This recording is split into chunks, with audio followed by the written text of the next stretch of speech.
So first information would be जो 2023 के लिए प्रिपरेशन जो भी कर रहे हैं सबको पता है, सबने सुना है अबाउट द धोलावीरा दैट उसको 40th वर्ल्ड हेरिटेज साइट के रूप में इंडिया के डिक्लेयर किया गया है and it is placed in Gujarat.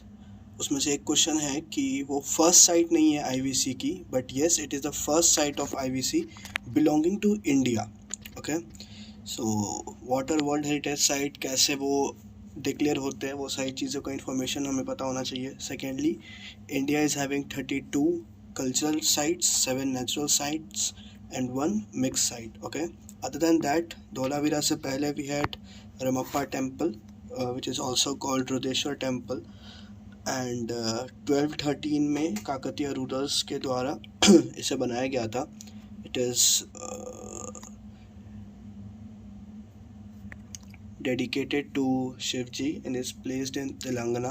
It is a Nagara style of temple.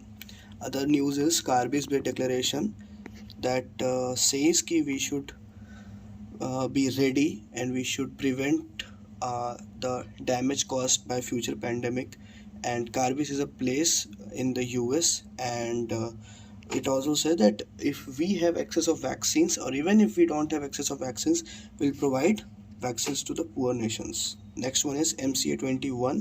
Full form is not important for UPSC, but we just need to remember कि MCA 51 is related to reducing the legal requirement of e-governance basically, कि आपको कोई भी process अगर करवाना है government के through कोई भी गवर्नमेंट ऑफिस में तो बहुत ज़्यादा हेक्टिक है, उसको रिड्यूस करने के लिए MCA 21 step has been taken and it comes to the Ministry of Corporate Affairs. Next one is PM Kisan, that is PM किसान Samman Nidhi to all the farmers. यहाँ पे आपका वो हैक नहीं चल पाएगा कि एक्सट्रीम स्टेटमेंट है, ऑल तो नहीं होगा, but this is for all the farmers which are having who are having land. Okay, this comes under ministry of agriculture and farmer welfare. Centrally sponsored scheme नहीं है, सेंट्रल सेक्शन स्कीम है। That is complete खर्चा जो इसका है that will be taken up by the central government.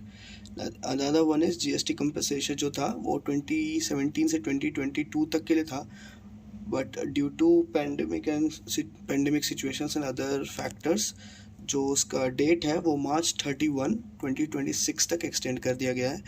And the last information would be regarding the windfall tax जो कि एक सडन प्रॉफिट पे लगा जाता है। For example Russia Ukraine war के कारण जो क्रूड ऑयल के prices all over the world बढ़े, उससे Indian refineries for example Adani हो चाहे रिलायंस के तेल हो, जिस भी कंपनी के तेल हो, उन लोगों को जो सडन प्रॉफिट मिला बिकॉज इंडिया में जो तेल था वो वहीं रह गया, बट स्टिल उन्होंने जो जिस प्राइस पे बेचा वो वर्ल्ड लेवल पे जो प्राइस था उस प्राइस पे बेचा, तो जो सडन जो प्रॉफिट उनको हुआ उस प्रॉफिट के ऊपर लगने वाला जो टैक्स है that is called windfall tax.